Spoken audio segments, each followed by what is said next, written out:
ఈసారి మా గణేశుడు అయితే అస్సలకే పెడతలేము ఇంకొకటి.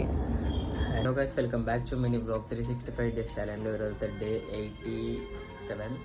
సో ఈరోజు ఇప్పుడైతే లేచిందా, ఇప్పుడే బ్రేక్ఫాస్ట్ చేసిన మా ఇంట్లో మార్నింగ్ ఏం పాటలు అంటే తెలుసా, మంచి పీస్ఫుల్ పాటలు మా మమ్మీ పెడుతుంది. ఒకసారి వినిపిస్తుంది చూడరు. పొద్దున్నే ఇట్లాంటి పాటలు ప్రశాంతంగా ఉంటాయి, పొర్రతనే ఉంటుంది చూడు మమ్మీ. చూపిస్తుంది.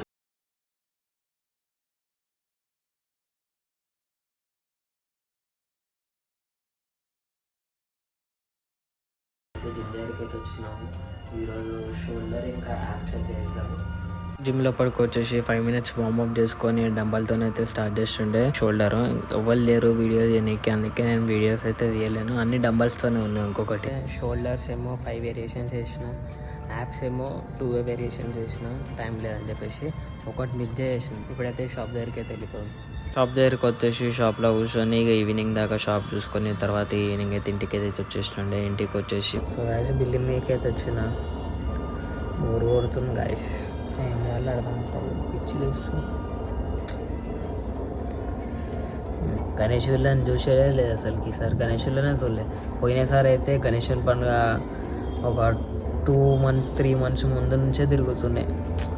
ఈసారి మా గణేశుడు అయితే అస్సలకే పెడతలేము ఇంకొకటి.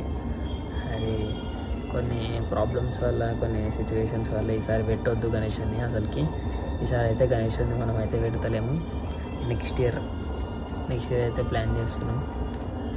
ఫస్ట్ టైం అయితే ఇట్లా ట్రై చేస్తున్నా. కర్డ్ ఇంకా ఉప్పు కారం ఇంకా లెమన్ అయితే వెండి మంచిగా ఫ్రై చేసుకున్నా. మస్తు ఉంది టేస్ట్ అయితే. వీడియో నచ్చినట్టయితే లైక్ చేసుకొని, షేర్ చేసుకొని, సబ్స్క్రైబ్ అయితే చేసుకొని, మన ఇన్స్టాగ్రామ్ అకౌంట్ అయితే ఫాలో అయితే కొట్టేసుకొని. బై.